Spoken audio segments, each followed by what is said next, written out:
प्यारे बच्चों, आप सभी लॉकडाउन के कारण अपने अपने घरों में हैं। ऐसे समय में हम लेकर आए हैं आपके लिए डिजी साथ कार्यक्रम। इसके माध्यम से आप प्रत्येक दिन सोमवार से शुक्रवार तक पूर्वाह्न 10 से 12 तथा अपराह्न 1 से 2 बजे तक अपने अपने कक्षाओं के अनुरूप कार्यक्रम देख सकेंगे। स्कूली शिक्षा एवं साक्षरता विभाग, झारखंड। नमस्कार दोस्तों, आप सबका झारखंड सरकार के डिजी साथ प्रोग्राम में स्वागत है। आइए देखते हैं कि आज हम क्या पढ़ेंगे। तो हम एपिसोड की शुरुआत में 10वीं कक्षा में पढ़ेंगे साइंस का अध्याय विद्युत। हम इस अध्याय का पहला तथा दूसरा भाग देखेंगे आज, और फिर इन पर आधारित कुछ रोचक प्रश्नों को भी जानेंगे। इसी प्रकार से हम 10वीं कक्षा में पढ़ेंगे सोशल साइंस का अध्याय मुद्रण संस्कृति और आधुनिक दुनिया। हम इस अध्याय का दूसरा भाग देखेंगे आज, और फिर उन पर आधारित कुछ प्रश्नों को भी जानेंगे। साथ ही 12वीं कक्षा में हम पढ़ेंगे केमिस्ट्री का chapter D and F block elements. हम इस चैप्टर का दूसरा तथा तीसरा भाग देखेंगे आज, और फिर उन पर आधारित कुछ प्रश्नों को भी जानेंगे। साथ ही 12वीं कक्षा के हम बायोलॉजी में पढ़ेंगे अध्याय वंशागति के आणविक आधार। हम इस अध्याय का 8वां भाग देखेंगे आज, और फिर उन पर आधारित कुछ प्रश्नों को भी जानेंगे। तो चलिए शुरू करते हैं हम अपना प्रोग्राम डिजी साथ। अब पढ़ाई नहीं रुकेगी।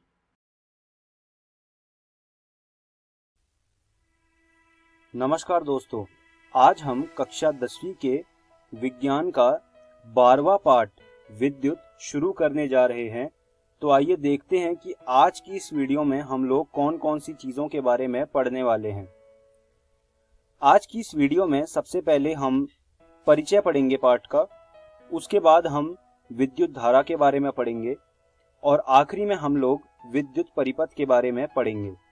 तो आइए शुरू करते हैं परिचय से। जब भी विद्युत या बिजली शब्द आपके कानों में पड़ता है तो आपके दिमाग में एक चित्र आता होगा जो कि कुछ ऐसा होता होगा या फिर इससे मिलता जुलता होता होगा। ये बिजली के खंभे हैं जो कि हमें सड़क के किनारे या फिर खेतों में देखने को मिलते हैं। इसके अलावा आपके दिमाग में एक और तस्वीर आती होगी जो कि कुछ ऐसी होती होगी। ये वो बिजली का खंभा है जो हमें गलियों में देखने को मिलता है। सबके घरों में जो बिजली आती है वो इन्हीं खंभों से होते हुए आती है। तो ये कुछ तस्वीरें हैं जो विद्युत या फिर बिजली शब्द सुनने के बाद आपके दिमाग में आती होंगी। इस पाठ में जो आज हम शुरू करने जा रहे हैं, इसमें हम विद्युत के बारे में कुछ चीजें पढ़ेंगे और विद्युत के पीछे का जो विज्ञान है उसके बारे में बात करेंगे। तो आइए शुरू करते हैं सबसे पहले विद्युत धारा से। विद्युत आवेश के प्रवाह के दर को विद्युत धारा कहते हैं। विद्युत धारा के प्रवाह के लिए स्विच को ऑन करते हैं। ये चीज़ आपने अपनी आम जिंदगी में भी देखी होगी कि जैसे आप कमरे के अंदर जाते हो और कमरे में बहुत अंधेरा होता है तो आप क्या करते हो, स्विच को ऑन करके बल्ब जला देते हो। तो जैसे ही आप स्विच ऑन करोगे विद्युत धारा का प्रवाह होगा और बल्ब जल जाएगा। वहीं अगर आप कमरे से बाहर जा रहे हो तो आप क्या करते हो कि जो स्विच होता है उसे ऑफ कर देते हो और जो विद्युत धारा का प्रवाह है वो रुक जाता है और बल्ब जलना बंद कर देता है। आप इन दो चीजों को अपनी कॉपियों में लिख लीजिए। अभी जो आपके सामने चित्र आया है वो टॉर्च का चित्र है। टॉर्च आपने आम जिंदगी में देखी होगी और इस्तेमाल भी की होगी। टॉर्च का इस्तेमाल हमेशा तब किया जाता है जब अंधेरा होता है और बिजली नहीं होती, तो आप उस समय टॉर्च का इस्तेमाल करते हैं। आज मैं आपको बताना चाहता हूं कि टॉर्च अंदर से कैसे दिखती है। टॉर्च में एक बल्ब लगा होता है, उस बल्ब के पीछे 2 बैटरियां लगी होती है और एक स्विच होता है। स्विच क्या करता है, जो विद्युत परिपथ बनता है पूरा उसको तोड़ देता है या फिर सही समय पर उसको जोड़ भी देता है।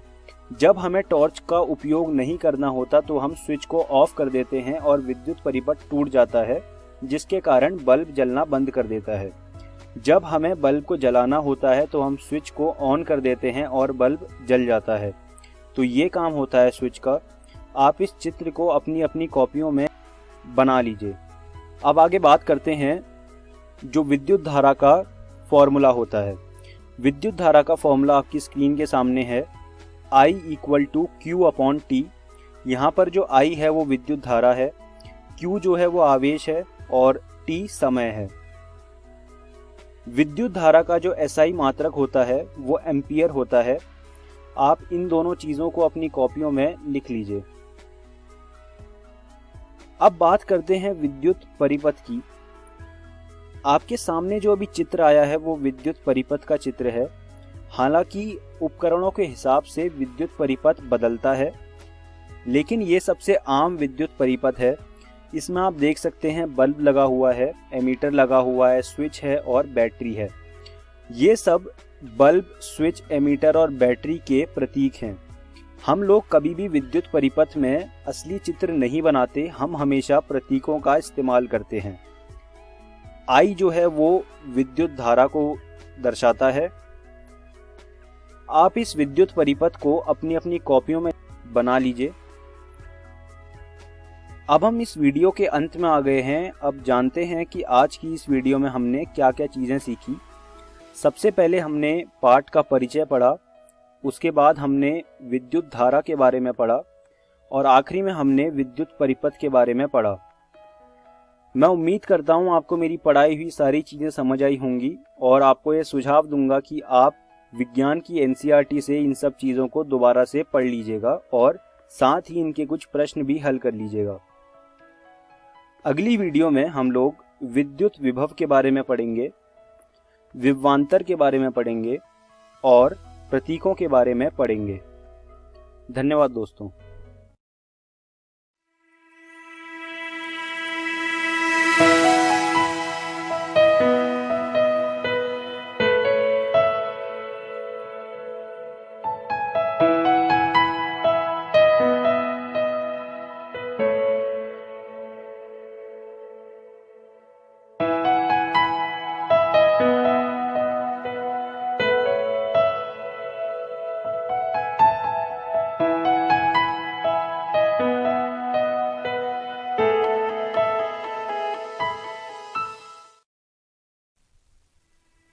नमस्कार दोस्तों, आज हम विद्युत अध्याय का दूसरा भाग शुरू करने जा रहे हैं।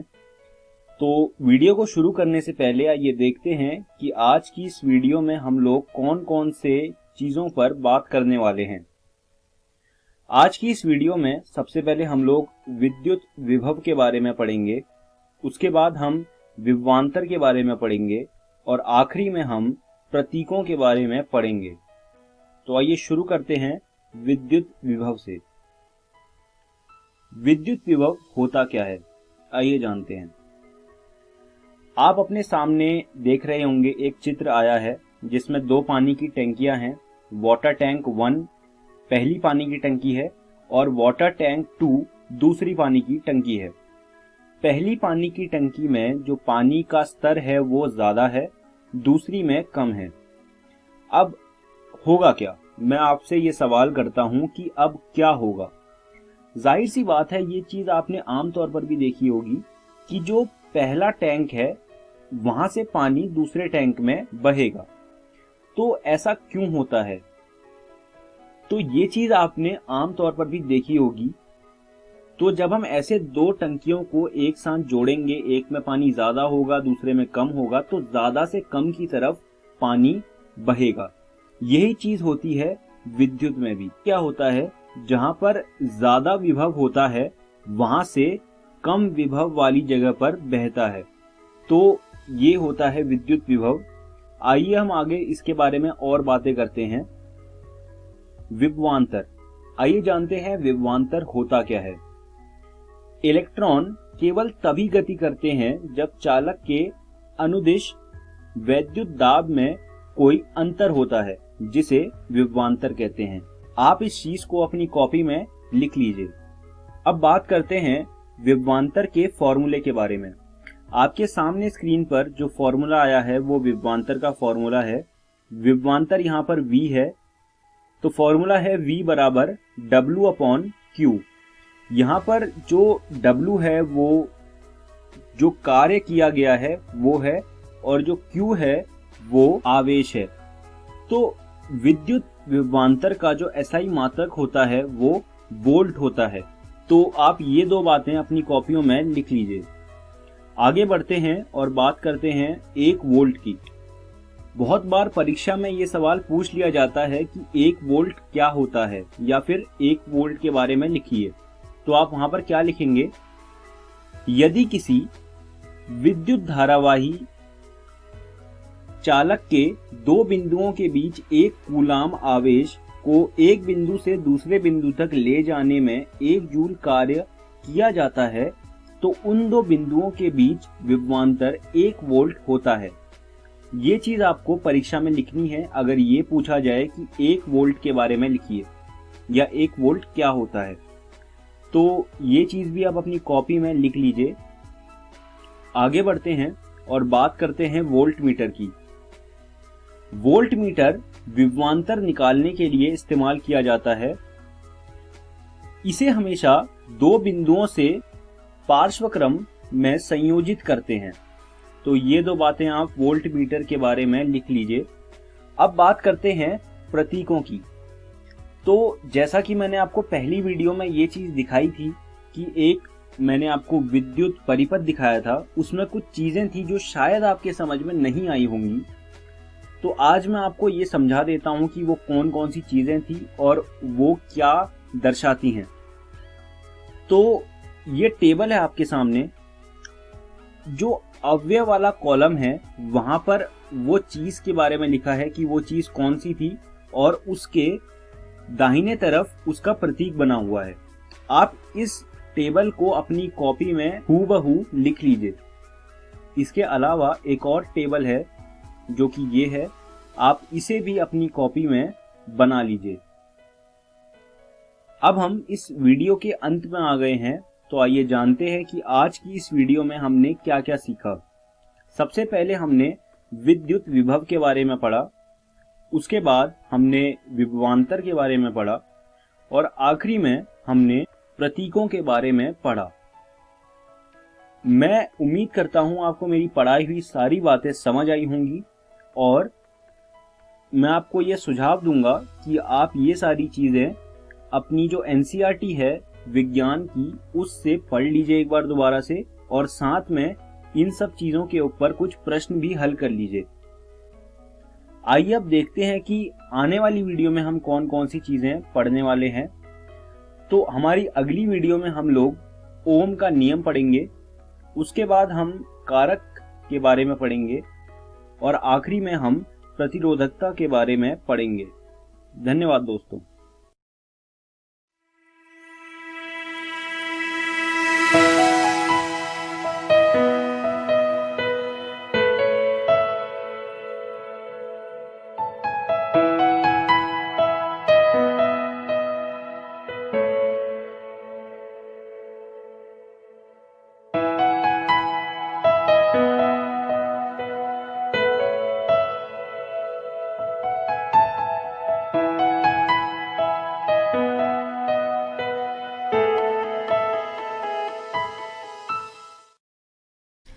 नमस्कार दोस्तों, आज हम अध्याय 7 मुद्रण संस्कृति और आधुनिक दुनिया के भाग 2 पे चर्चा करेंगे। दोस्तों, इस वीडियो में हम 19वीं सदी, भारत का मुद्रण संसार और धार्मिक सुधार और सार्वजनिक बहस पे चर्चा करेंगे। तो चलिए शुरुआत करते हैं हम 19वीं सदी से। दोस्तों, 19वीं सदी में यूरोप में जन साक्षरता की दर काफी बढ़ गई, जिसके कारण महिलाएं और बच्चों के रूप में बड़ी मात्रा में नए पाठक वर्ग तैयार हो गए। तो दोस्तों, 19वीं सदी में हम बच्चे, महिलाएं और मजदूर की अवस्था पे चर्चा करेंगे। दोस्तों, 19वीं सदी के अंत में प्राथमिक शिक्षा अनिवार्य हो गई, जिसके कारण महत्वपूर्ण पाठक में बच्चे उभर कर आए। दोस्तों, 1857 में फ्रांस में बच्चों के लिए एक प्रेस स्थापित किया गया, जिसमें नई पुरानी परिकथाएं और लोक कथाओं का प्रकाशन किया जाता था। पर प्रकाशन करने से पहले इन कथाओं का रिव्यू किया जाता था ताकि बच्चों के लिए अनुपयुक्त और अश्लील चीजें प्रकाशन में ना जा सके। दोस्तों, इस समय ग्रिम बंधुओं ने लोक कथाओं को एकत्रित किया और इसे 1812 ईस्वी में प्रकाशित होने से पहले संपादित किया। चलिए दोस्तों, अब हम आगे बढ़ते हैं। आगे बढ़ते हुए हम अपनी चर्चा 19वीं सदी पे जारी रखते हैं। दोस्तों, हम बात कर रहे हैं 19वीं सदी में बच्चे, महिलाएं और मजदूर पे प्रिंट का असर। दोस्तों, इस समय पेनी पत्रिकाएं महिलाओं में काफी लोकप्रिय हुई। ये पत्रिकाएं उनके लिए वैसी ही थी जैसे उचित व्यवहार और हाउसकीपिंग सिखाने वाली निर्देशिका। दोस्तों, इस समय अर्थात 19वीं सदी में जब उपन्यास छपने लगे तो महिलाओं उनका अहम पाठक मानी जाने लगी। अतः इस समय फेमस महिला उपन्यासकार में जेन ऑस्टिन, ब्रॉन्ट बहनें और जॉर्ज एलियट आते थे। दोस्तों, 19वीं सदी में इंग्लैंड में बहुत सारे ऐसे पुस्तकालय थे जिनका उपयोग श्रमिकों, कारीगरों और मध्यम वर्ग को शिक्षित करने के लिए किया जाने लगा। चलिए दोस्तों, अब हम आगे बढ़ते हैं। आगे बढ़ते हुए हम अपनी चर्चा 19वीं सदी पे जारी रखते हुए हम अब बात करेंगे नई तकनीकी परिष्कार की। दोस्तों, 18वीं शताब्दी के अंत में प्रेस धातु से बनने लगे थे और पूरी 19वीं सदी के दौरान छापे खाने की तकनीक में लगातार सुधार हुए। दोस्तों, 19वीं सदी के मध्य तक न्यूयॉर्क के रिचर्ड एम हो ने शक्ति चालित बेलनाकार प्रेस का आविष्कार किया। इस प्रेस की खासियत यह थी कि इस प्रेस के द्वारा प्रति घंटा 8000 शीट प्रिंट किए जा सकते थे। दोस्तों, 19वीं सदी के अंत में ही ऑफसेट प्रिंट विकसित किया गया। ये ऑफसेट प्रिंट ऐसा प्रिंट होता था जिसमें एक बार में 6 रंगों को प्रिंट किया जा सकता था। चलिए दोस्तों, अब आगे बढ़ते हैं और आगे बढ़ते हुए हम अपनी चर्चा को 19वीं सदी में जारी रखते हैं। दोस्तों, हम बात कर रहे हैं नई तकनीकी परिष्कार की। तो दोस्तों, 20वीं शताब्दी में विद्युत से संचालित प्रेसों के बल पे छपाई के काम में तेजी होने लगी और प्रशासकों और प्रिंटर ने अपने उत्पाद को बेचने के लिए अनेक तरह तरह की रणनीति या मार्केटिंग स्ट्रैटेजी बनाने लगे। दोस्तों, इस समय अर्थात 1920 ईस्वी के दशक में इंग्लैंड में लोकप्रिय कारों को सस्ते श्रृंखलाओं में बेचा गया था और इन श्रृंखलाओं को सीलिंग श्रृंखला कहा जाता है। दोस्तों, इस समय 1-2 और आविष्कार हुए थे, जैसे कि कागज डालने की विधि में सुधार हुआ, प्लेट की गुणवत्ता बेहतर की गई और स्वचालित पेपर रिंग और रंगों के लिए फोटो विद्युत नियंत्रण भी काम में आने लगे थे। चलिए दोस्तों, अब हम आगे बढ़ते हैं। आगे बढ़ते हुए हम अपनी चर्चा 19वीं सदी पे जारी रखते हैं। दोस्तों, हम बात कर रहे हैं नई तकनीकी परिष्कार की। दोस्तों, 20वीं सदी का एक प्रमुख आविष्कार यह था कि प्रिंट के बाद किताबों को जिल्द का आवरण या डस्ट कवर के द्वारा कवर किए जाने लगा।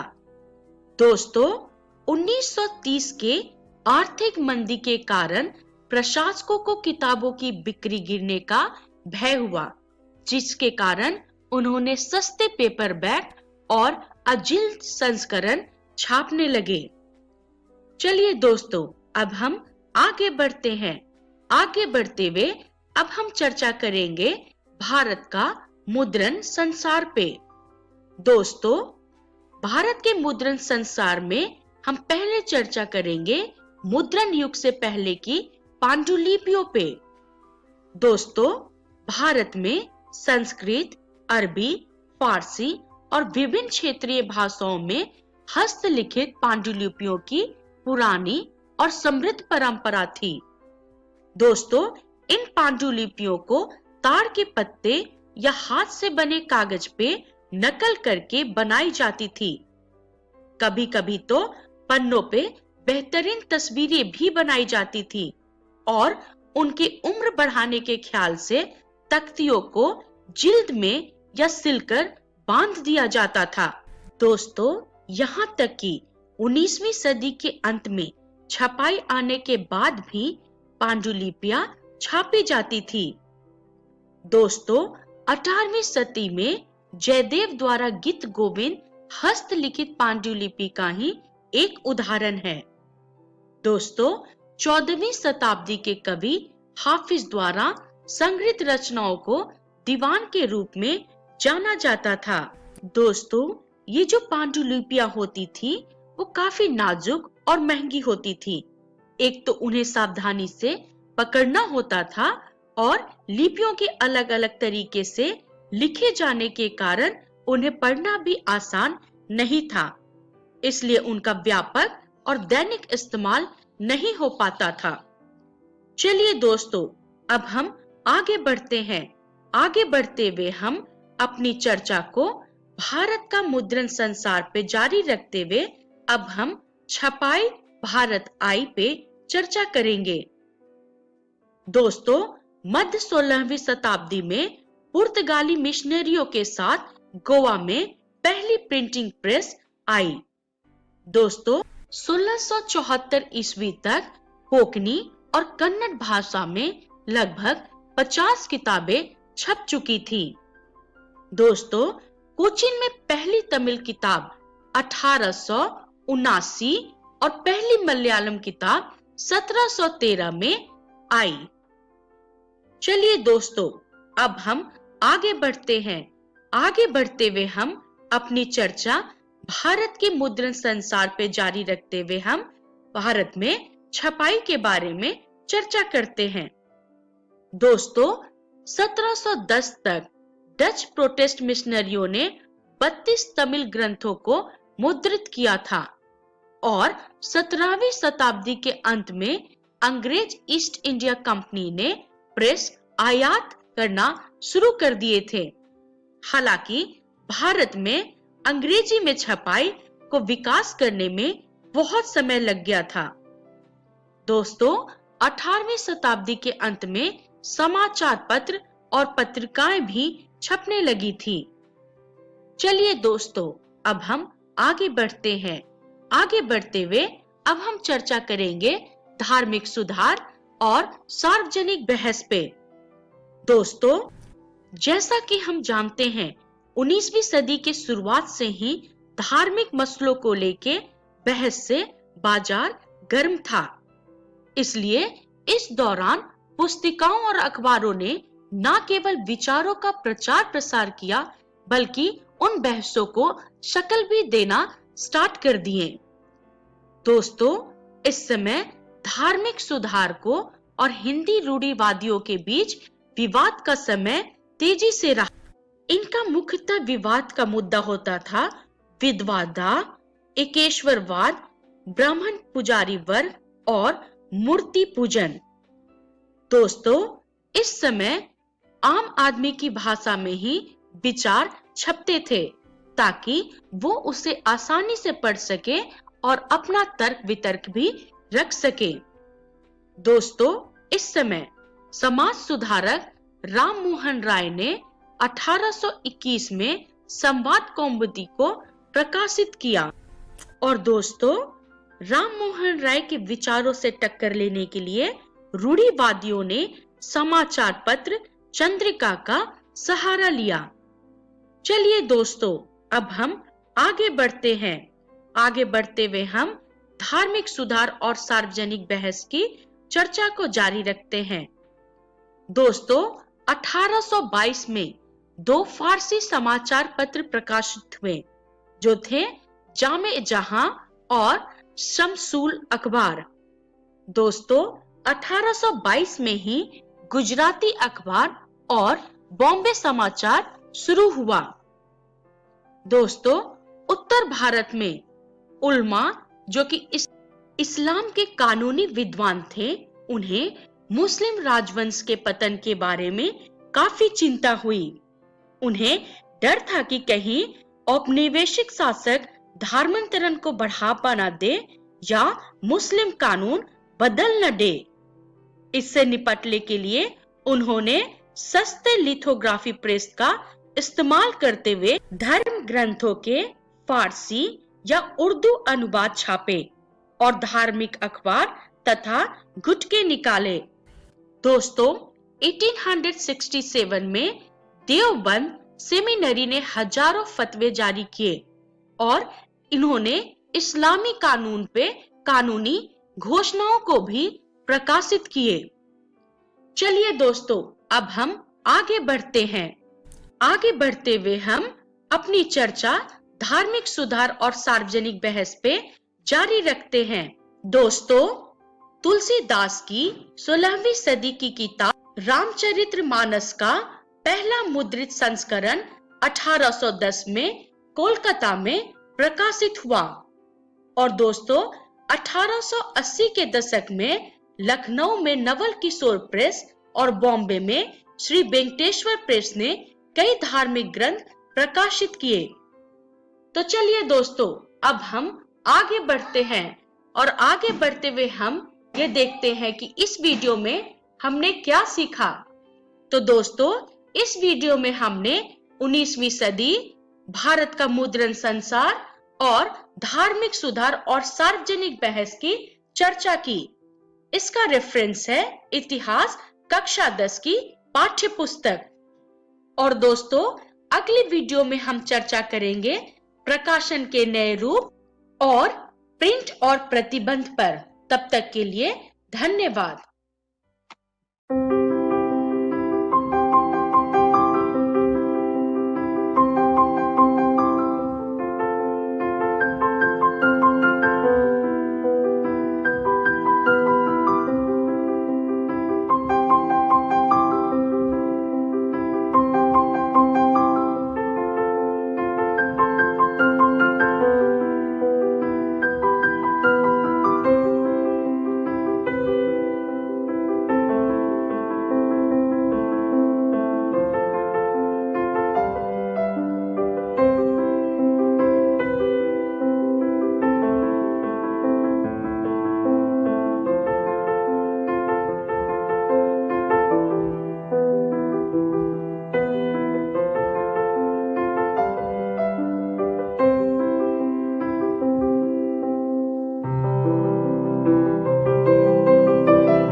नमस्कार दोस्तों, आज हम डी एवं एफ ब्लॉक के तत्वों का दूसरा भाग शुरू करने जा रहे हैं।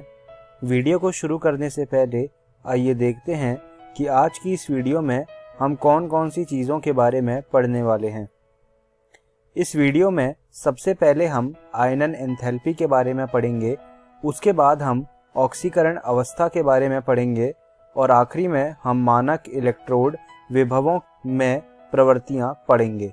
तो आइए शुरू करते हैं आयनन एंथैल्पी से। आंतरिक डी कक्षकों के भरने के साथ नाभिकीय आवेश में वृद्धि होने के कारण श्रेणी में बाएं से दाहिनी ओर बढ़ने पर संक्रमण श्रेणी के तत्वों की आयनन एंथैल्पी में वृद्धि होती है।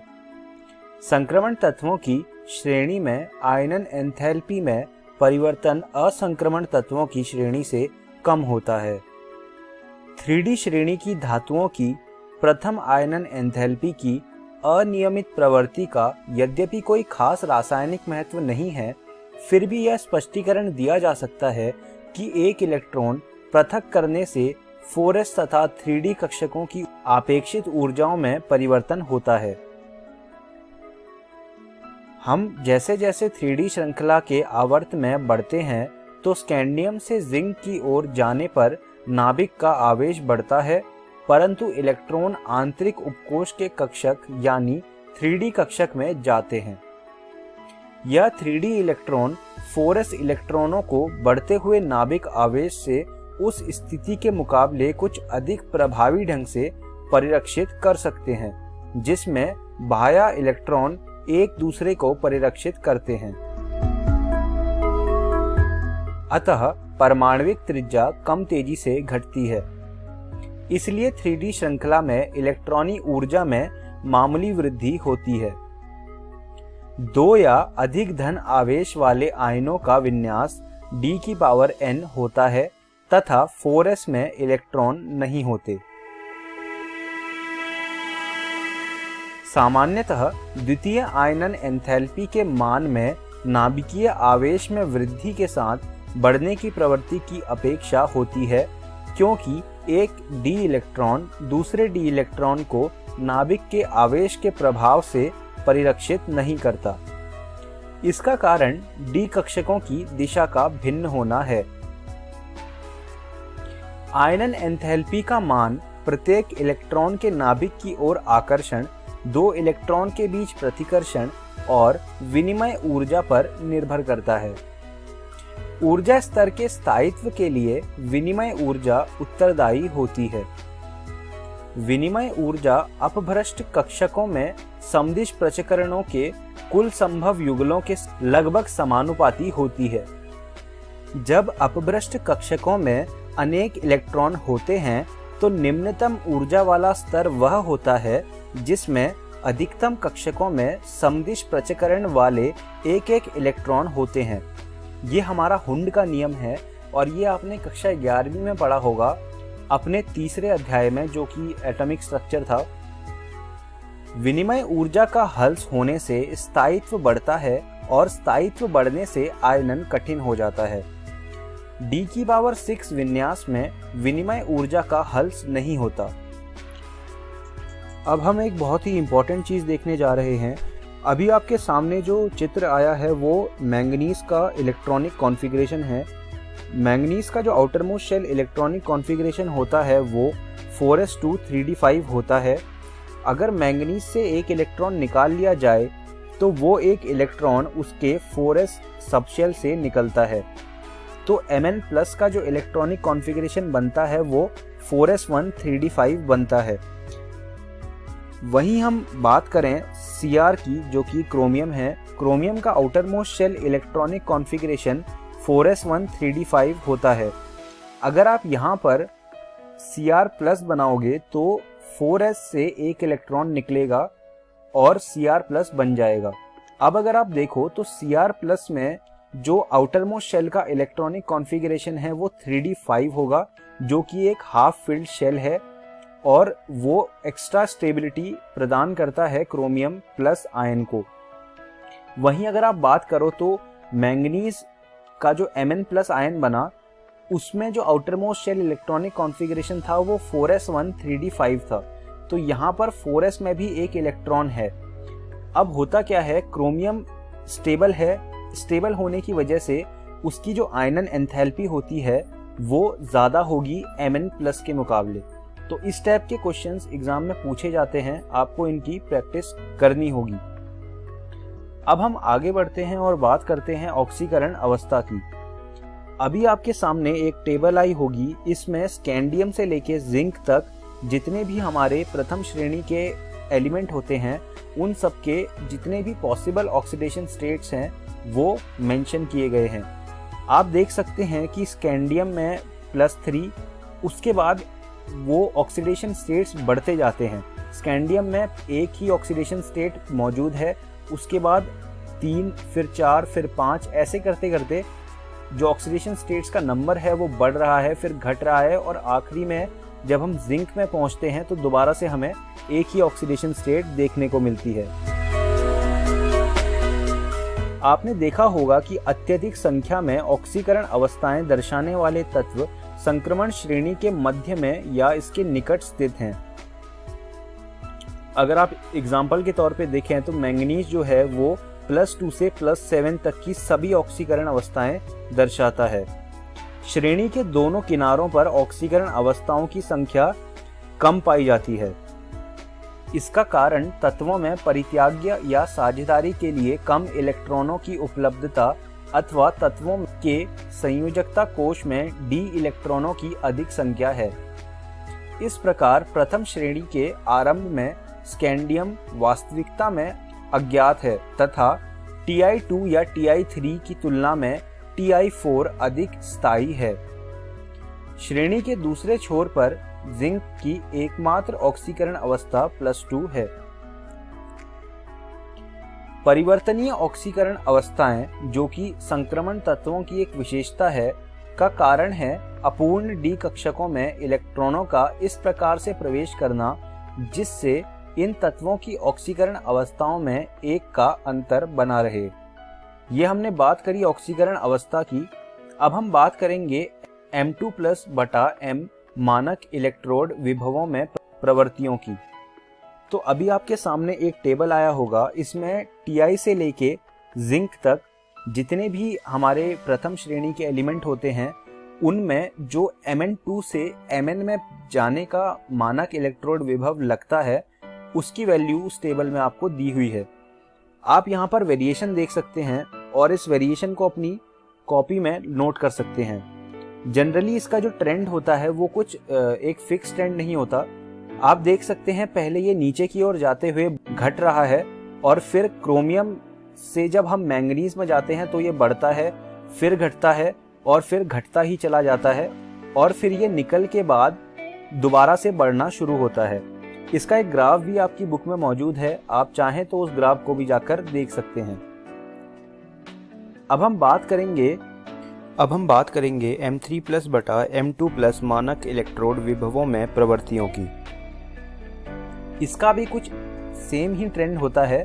आप देख सकते हैं M3+ से M2+ के लिए जो इलेक्ट्रोड विभव हैं वो Ti से लेके कोबाल्ट तक ही मौजूद हैं। तो आप देख सकते हैं Ti के बाद ये कम होता है, वेनेडियम में कम होता है, फिर वेनेडियम के बाद ये बढ़ना शुरू होता है और फिर ये मैंगनीज तक बढ़ता है, उसके बाद कम होता है और फिर बढ़ता है। तो इसका भी कोई एक फिक्स ट्रेंड नहीं है। आप चाहें तो इन वैल्यूज को अपनी कॉपी में लिख सकते हैं और आप इस पर बेस्ड एक ग्राफ भी बना सकते हैं जिससे आपको इसकी जो प्रवृत्ति है वो और अच्छे से दिखेगी। अब हम इस वीडियो के अंत में आ गए हैं। आइए देखते हैं कि आज की इस वीडियो में हमने क्या सीखा। सबसे पहले हमने आयनन एंथैल्पी के बारे में पढ़ा, उसके बाद हमने ऑक्सीकरण अवस्थाओं के बारे में पढ़ा और आखिरी में मानक इलेक्ट्रोड विभवों में प्रवृत्तियां पढ़ी। मैं उम्मीद करता हूं मेरी पढ़ाई हुई चीज़ें आपको समझ आई होंगी और यह सुझाव दूंगा कि आप इन चीज़ों को दोबारा से रसायन विज्ञान की NCERT से पढ़िएगा। आने वाली वीडियो में हम उच्चतम ऑक्सीकरण अवस्थाओं के स्थायित्व की प्रवृत्तियां पढ़ेंगे और अन्य भौतिक गुणों के बारे में पढ़ेंगे। धन्यवाद दोस्तों।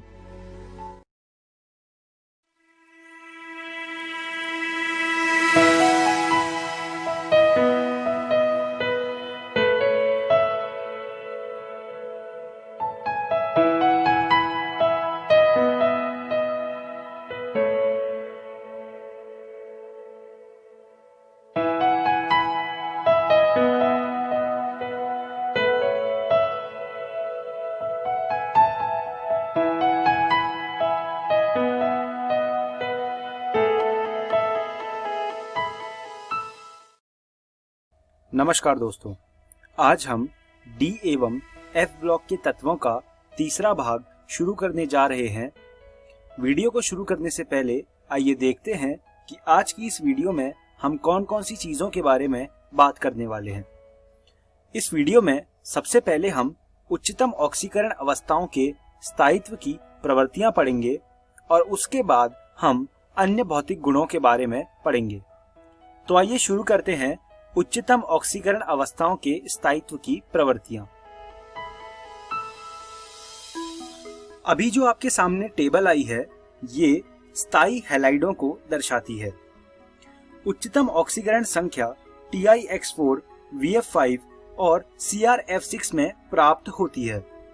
Mn की +7 ऑक्सीकरण अवस्था सरल हैलाइड में प्रदर्शित नहीं होती, परंतु MnO3F ज्ञात है और Mn के पश्चात सिवाय FeX3 और COF3 के कोई भी धातु ट्राइहैलाइड नहीं बनाते। अधिकतम ऑक्सीकरण अवस्था को स्थायित्व प्रदान करने की फ्लोरीन की क्षमता या तो इसकी उच्च जालक ऊर्जा के कारण होती है, जैसे कि COF3 के संदर्भ में, या उच्च सहसंयोजक यौगिक जैसे VF5 और CrF6 में उच्च आबंध एंथैल्पी के कारण होती है। अब अगर हम अगली टेबल के बारे में बात करें तो वो कुछ इस प्रकार है। ये टेबल दर्शाती है जितने भी धातुओं के ऑक्साइड हैं उनको। ऑक्सीजन की उच्चतम ऑक्सीकरण अवस्था को स्थायित्व प्रदान करने की क्षमता ऑक्साइडों में प्रदर्शित होती है। ऑक्साइडों में उच्चतम ऑक्सीकरण संख्या उनकी वर्ग संख्या से मेल खाती है। तो आप इस टेबल को अपनी कॉपी में बना लीजिए। हम आगे बढ़ेंगे और बात करेंगे रासायनिक अभिक्रियाशीलता की। संक्रमण धातुओं की रासायनिक अभिक्रियाशीलता व्यापक रूप से परिवर्तनशील है। बहुत सी धातुएं पर्याप्त वैद्युतधनीय हैं तथा खनिज अम्लों में विलेय हैं, जबकि कुछ धातुएं उत्कृष्ट हैं जो कि साधारण अम्लों द्वारा प्रभावित नहीं होती। कॉपर धातु को छोड़कर प्रथम श्रेणी के तत्व अपेक्षाकृत अधिक अभिक्रियाशील होते हैं, जो 1M H+ आयनों द्वारा ऑक्सीकृत हो जाते हैं। अब हम बात करेंगे कुछ चुंबकीय गुणों की। तो 3 तरह के चुंबकीय गुण होते हैं। अब हम बात करेंगे चुंबकीय गुणों की। पदार्थ पर चुंबकीय क्षेत्र अनुप्रयुक्त करने पर मुख्यतः 2 प्रकार के चुंबकीय व्यवहार प्रदर्शित होते हैं। पहला होता है प्रतिचुंबकत्व, जिसे हम अंग्रेजी में डायामैग्नेटिज्म कहते हैं। प्रतिचुंबकीय पदार्थ अनुप्रयुक्त चुंबकीय क्षेत्र द्वारा प्रतिकर्षित होते हैं। जो दूसरा होता है वो उसे कहते हैं अनुचुंबकत्व, जिसे हम अंग्रेजी में पैरामैग्नेटिज्म भी कहते हैं। अनुचुंबकीय पदार्थ चुंबकीय क्षेत्र द्वारा आकर्षित होते हैं। जो पदार्थ चुंबकीय क्षेत्र में प्रबल रूप से आकर्षित होते हैं वे लोह चुंबकीय होते हैं। इन्हें अंग्रेजी में फेरोमैग्नेटिक भी कहते हैं। अगर मैं आपको एग्जांपल दूं फेरोमैग्नेटिक एलिमेंट्स का, तो वो है आपका आयरन, आपका निकल और कोबाल्ट। वास्तव में लोह चुंबकत्व अनुचुंबकत्व का चरम स्वरूप है। बहुत से संक्रमण धातु आयन अनुचुंबकीय हैं। अनुचुंबकत्व की उपस्थिति अयुग्लित इलेक्ट्रॉनों की उपस्थिति के कारण होती है, यानी कि जो अनपेयर्ड इलेक्ट्रॉन्स होते हैं उनके होने के कारण पैरामैग्नेटिज्म होता है। आप यहाँ पर किसी भी तत्व का मैग्नेटिक मोमेंट निकाल सकते हैं। मैग्नेटिक मोमेंट को हिंदी में चुंबकीय आघूर्ण कहते हैं। इसका फॉर्मूला कुछ इस प्रकार होता है, और यहाँ पर म्यू इक्वल टू √n+2 होता है। यहाँ पर जो n है वो अयुग्लित इलेक्ट्रॉनों की संख्या है। ये फॉर्मूला आपको याद रखना है। इस पर बेस्ड क्वेश्चंस परीक्षा में पूछे जाते हैं। आपको n की वैल्यू दे दी जाएगी और आपसे म्यू की वैल्यू पूछेंगे, या फिर उल्टा भी हो सकता है, आपको म्यू की वैल्यू दे दें और n की वैल्यू आपसे पूछें। तो आपको ये फॉर्मूला याद रखना है। तो ये हमने बात करी चुंबकीय गुणों की। अब हम आगे बढ़ते हैं और बात करते हैं रंगीन आयनों के बनने की। जब निम्न ऊर्जा वाले डी कक्षक से इलेक्ट्रॉन का उत्तेजन उच्च ऊर्जा वाले डी कक्षक में होता है, तो उत्तेजन ऊर्जा, जिसे हम अंग्रेजी में एनर्जी ऑफ एक्साइटेशन कहते हैं, उसका मान अवशोषित प्रकाश की आवृत्ति के संगत होता है। सामान्यतः यह आवृत्ति दृश्य प्रक्षेत्र में स्थित होती है। दृश्य प्रक्षेत्र को विजुअल रीजन कहते हैं।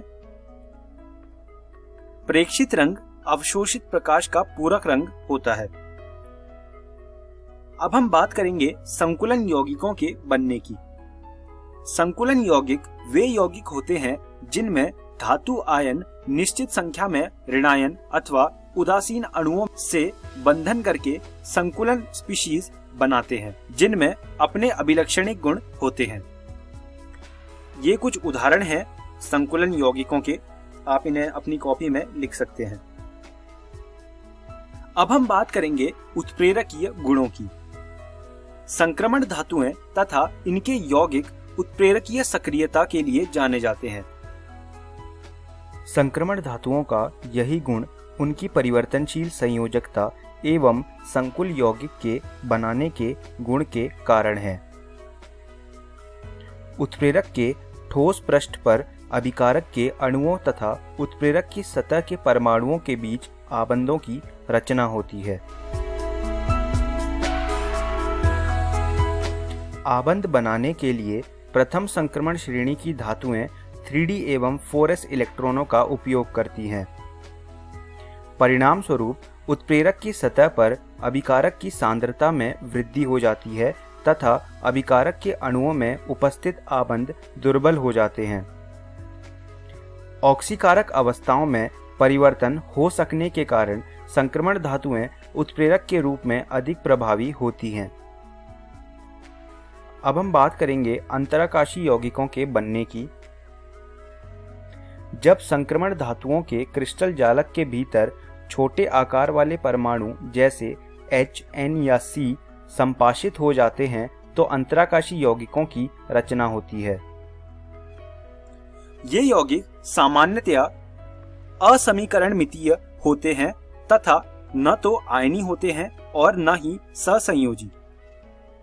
इसका कुछ उदाहरण मैं आपको दिखाना चाहता हूं, जैसे कि TiC, Mn4n, Fe3H और VH0.56। ये कुछ अंतराकाशी यौगिक होते हैं। अब हम बात करेंगे मिश्रातुओं के बनने की। मिश्रातु विभिन्न धातुओं का सम्मिश्रण होते हैं जो कि धातुओं के सम्मिश्रण से प्राप्त होते हैं। मिश्रातु समांगी ठोस विलयन हो सकते हैं जिनमें एक धातु के परमाणु दूसरे धातु के परमाणुओं में अनियमित रूप से वितरित रहते हैं। इस प्रकार के मिश्रातुओं की रचनाएं उन परमाणुओं द्वारा होती है जिनकी धात्विक त्रिज्याओं में 15% का अंतर हो। तो ये हमने बात करी मिश्रातुओं के बनने की। अब हम इस वीडियो के अंत में आ गए हैं। आइए देखते हैं कि आज की इस वीडियो में हमने क्या सीखा। हमने सबसे पहले उच्चतम ऑक्सीकरण अवस्थाओं के स्थायित्व की प्रवृत्तियां पढ़ी। उसके बाद हमने अन्य भौतिक गुणों के बारे में जाना। मैं उम्मीद करता हूं मेरी पढ़ाई हुई चीजें आपको समझ आई होंगी और आपको यह सुझाव दूंगा कि आप इन चीजों को दोबारा से रसायन विज्ञान की NCERT से पढ़ लीजिएगा। आने वाली वीडियो में हम संक्रमण तत्वों के कुछ महत्वपूर्ण यौगिक पढ़ेंगे। धन्यवाद दोस्तों।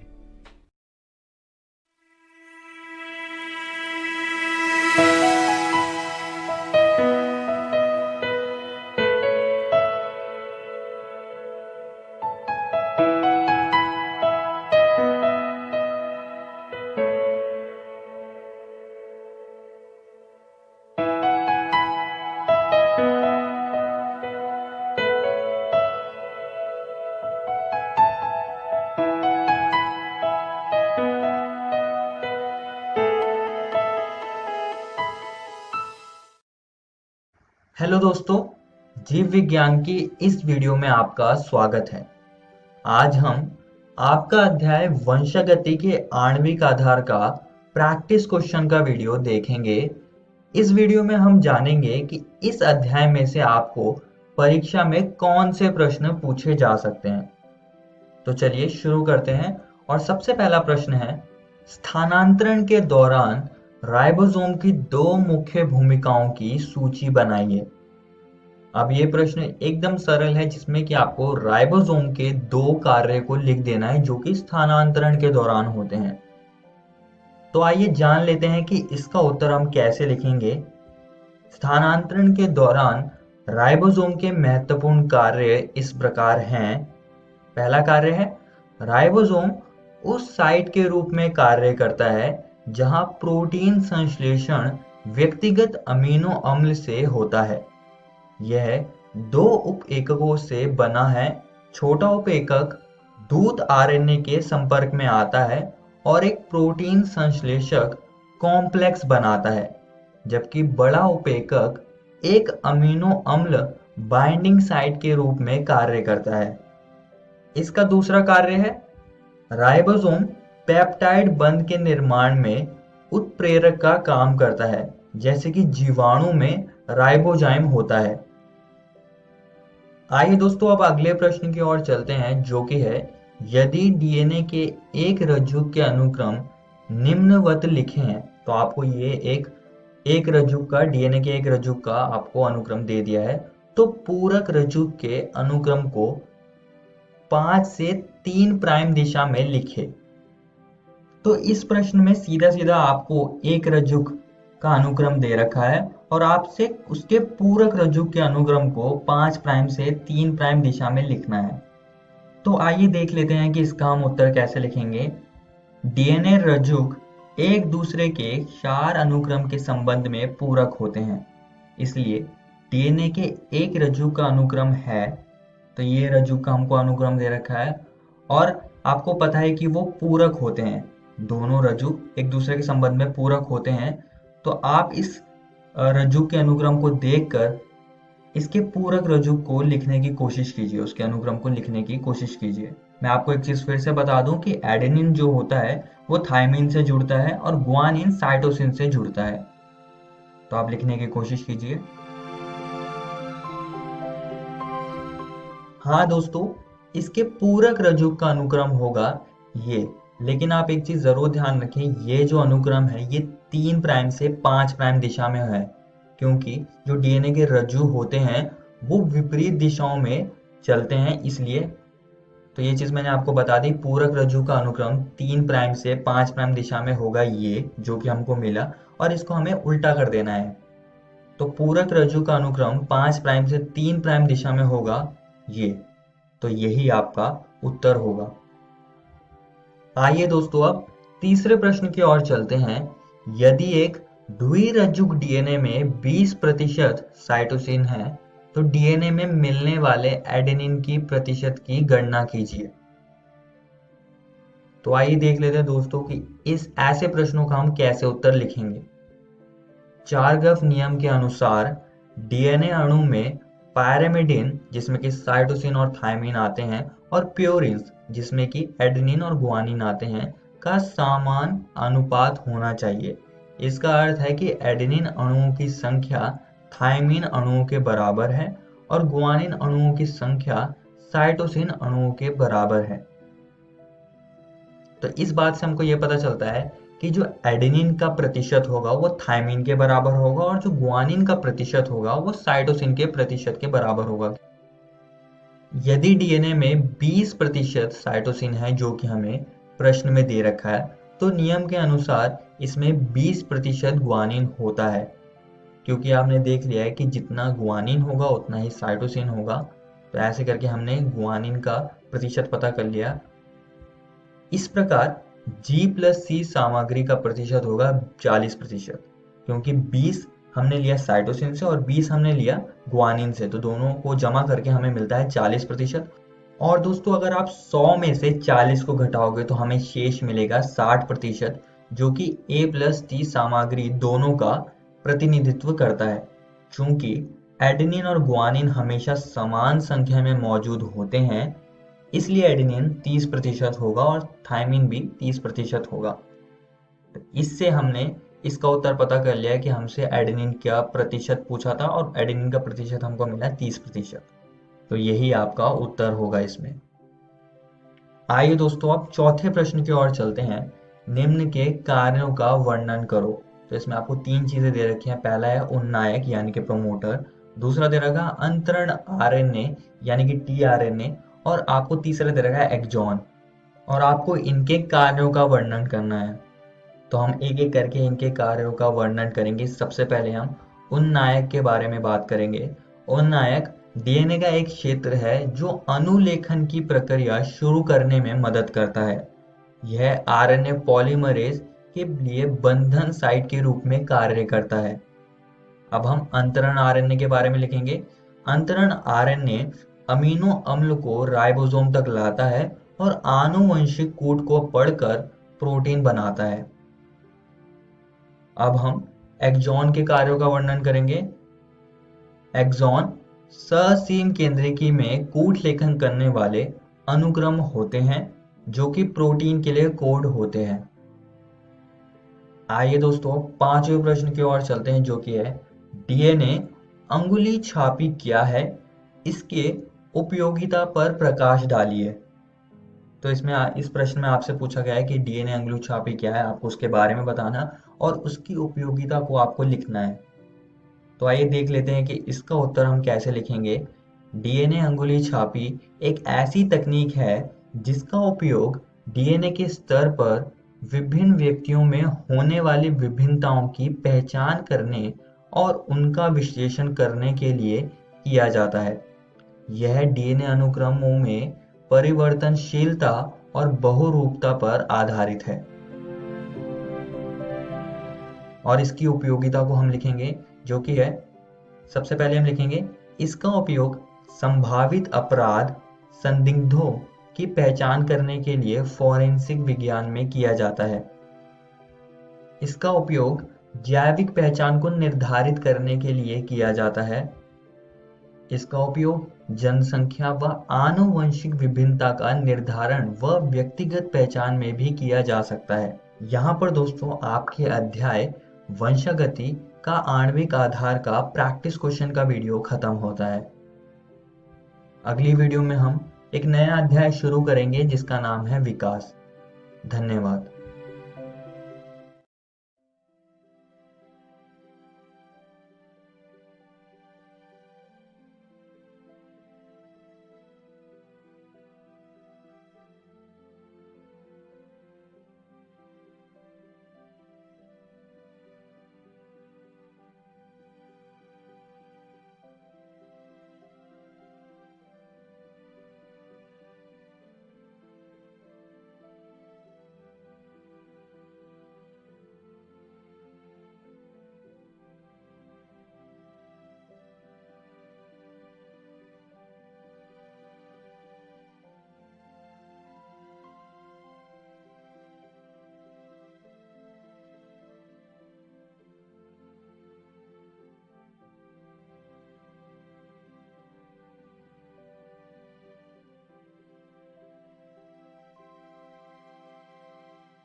तो दोस्तों, आशा करती हूँ कि डिजिसात के आज के एपिसोड में आपको बहुत कुछ सीखने को मिला होगा।